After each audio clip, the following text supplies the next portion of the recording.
Right, good morning, welcome back. Okay, today, first of all, some thank yous in order. Thank you to Troy from Queensland, Australia for the bike plate. Really appreciate that, sir. And to Tobias from Dortmund in Germany for the car plate. Don't German car plates look mean? Really cool. Thanks ever so much for that, my friend. And to all of you that have Aerosend plates, they mean so much to us. They're tokens of esteem and friendship from around the world, and we treasure every single one of them. So thank you. Right, today, I haven't got a lot of time. I start work at 2 o'clock today, so I'm not going to bite off more than I can chew. I'm going to make it a short, quick job. Hopefully, I want to take that front cover off underneath the sprocket, find out what horrors lie underneath there and what specification sprocket they put on it. I'm very interested to see whether it's just a factory one. So once I get that cover off, change the front sprocket, loop the chain round and rivet it, and hopefully that will be it for today because I haven't got a lot of time, like I said. So there we are. Let's get stuck in. Wish me luck. Let's see how much we can get done.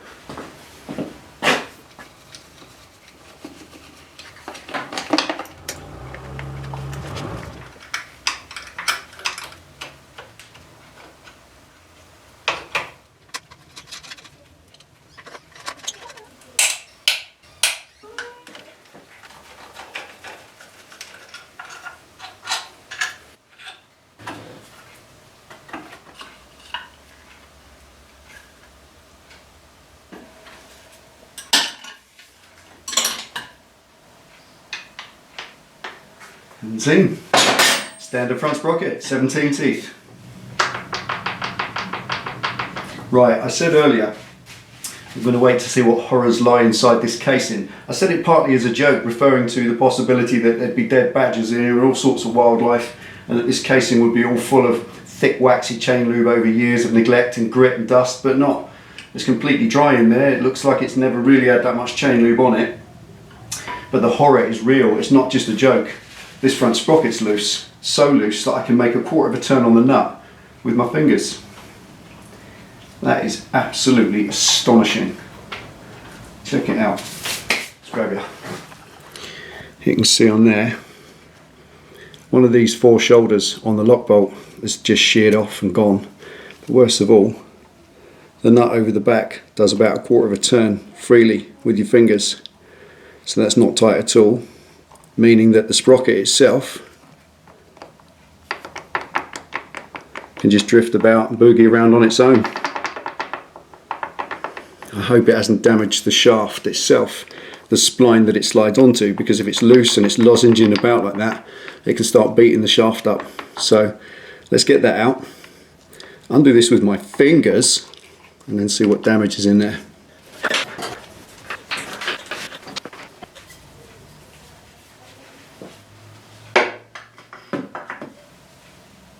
Right, what I was hoping to show you here at this point in the video was put the big socket on, put the big long bar on and swing on it and hold the back wheel still here, as you can see, by putting a tube or a bar wrapped in a rag through the swing arm, trap a spoke there. Obviously don't do this if you've got wire spokes. You'll bend and possibly break the spokes.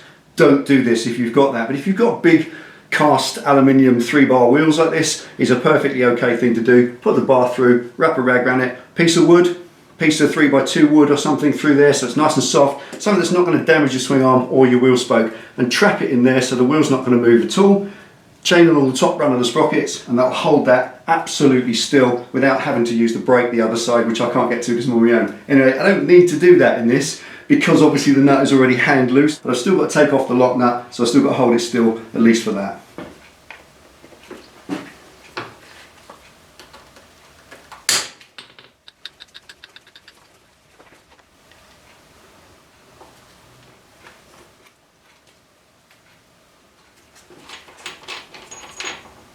There we are. Bone dry and rusty.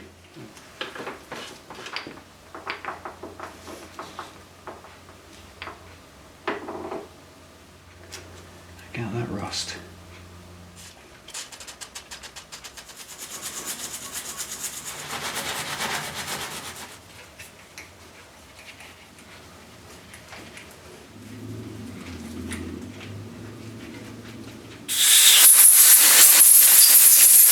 Right, there we are. Just chasing that thread through with a tap just to get out all the rust and thread lock that was in there, and then I can put fresh stuff in there when the time comes. I'm actually going to also replace this lock washer because obviously it's broken, and the bolt that goes with it. I think they come as a pair actually, so I'm going to order that tomorrow. so I won't put it in today. And also thankfully, the teeth on the shaft must be harder than the teeth in the sprocket because they're not marred up at all. There's no burr or movement on them or wear, it seems, from their experience of having that sprocket on there loose.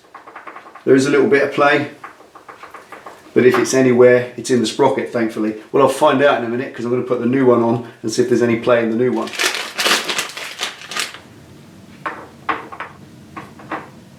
No play at all. Nice and tight.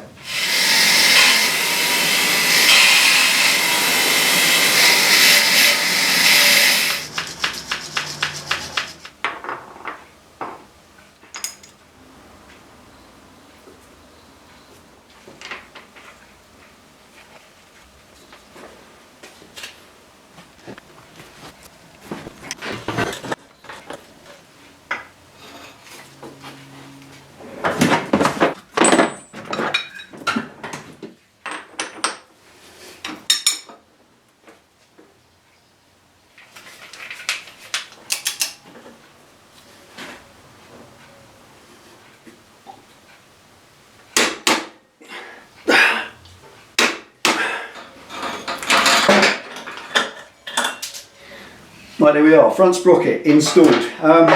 The original one wasn't worn that badly. It's obviously not the original, it's just a replacement one at some point. It's not that badly worn, it was just badly fitted. It wasn't torqued up enough, which is why it came loose. Thanks to the lock nut, it didn't come free. Got to get a new one of those. So again, can't fit that today. I just want to say one thing. I've done loads and loads of chains and sprockets, and I've done loads of advice over the years. I don't want to kind of cover things 3 times all the time. So just say this one new fresh thing. Just be careful with these enormous forces that you're using, that you don't hurt yourself. You know what I'm talking about? When you've got a bar and you're trying to break that free, make sure that if it suddenly goes all in one go, you're not going to fist punch the top of your lift and hurt yourself. Or the worst one is when you're pulling a nut towards you to try and get it to go, it suddenly goes free and you punch yourself in the face with the end of the ratchet or whatever it is. You know, yeah, we've all done it. It's not really cool, but it is easy to do. So just be careful. You know, you're using enormous forces. You saw just now, trying to torque that up, leaning on it for everything you're worth to get it to click. That is an easy opportunity to hurt yourself, it really is. Not just whether that breaks or the tool slips off or breaks, but even if you're just not concentrating, something slips off and whack, you've hurt yourself, the back of your hand into a foot peg or something, it's easy to do. So be careful. With enormous forces, make sure the path of any suddenly freed limbs is nice and clear and there's nothing in the way. But you know that. Yeah, I've been there.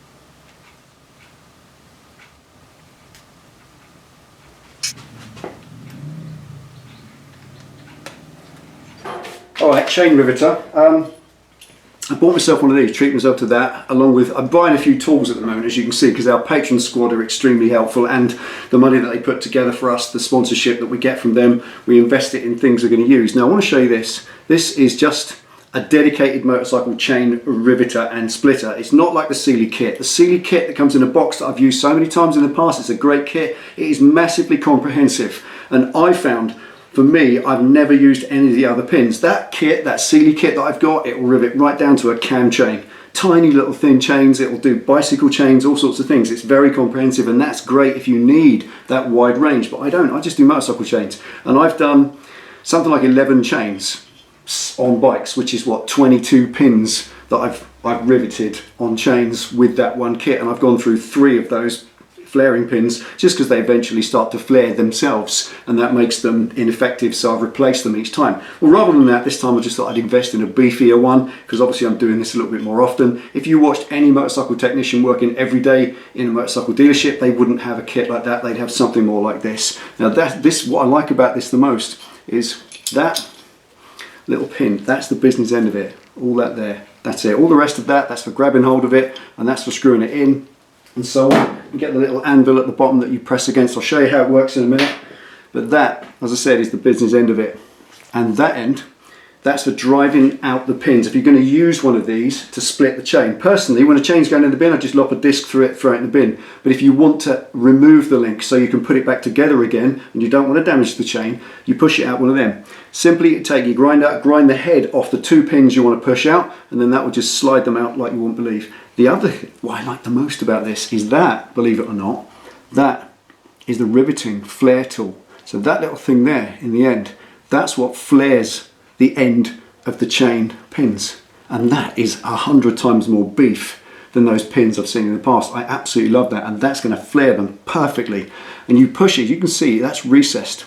So you press this in the end there, that button in the end, it's flared that shape. So as you push it into the end of the chain pin, it will naturally flare it out, and that ring around the outside will then seat against the plate of the chain itself, meaning that you can't push too far and over flare it. And that size in there, the size of that ring there, that recess, that is precisely the size that you need to flare the chain out to 5.8 or 6, whatever it is, you get the right one for your bike. So if you're going to buy one of these, that will flare that pin far more accurately than the slight guesswork there's involved in the Sealy kit. The other reason I like this, slightly over the Sealy kit, is the instructions. So if you're going to do this yourself, and you've never done it before, I've done dozens of chains over the years, but if you've never done it before and you're a bit concerned about it, rather than just YouTube videos to watch, there's also that lot, like a Haynes manual. Colour photographs, full set of instructions, even down to a specification list of exactly what you should flare the pin out to. 5.8 or 6, depending on what size it is. So there we are. I bought one of these, not because there's anything wrong with the Sealy kit. That's a comprehensive kit, does loads of stuff. I bought it because it's beef, and I do so many of these, I keep going through the pins. So there we are. That, hopefully, won't let me down. Shall we see?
Well, there we are, that's it. Can do no more today, run out of time, working half an hour.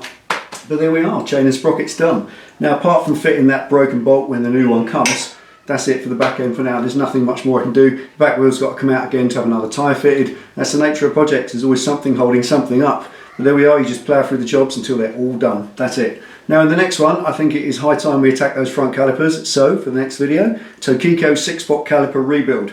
We'll attack one of them and see how we get on anyway. But there we are, that's it. Thank you for watching, take it easy, ride safe. I'll leave descriptions to everything I've used today, the chain splitter tool and whatnot, underneath the description.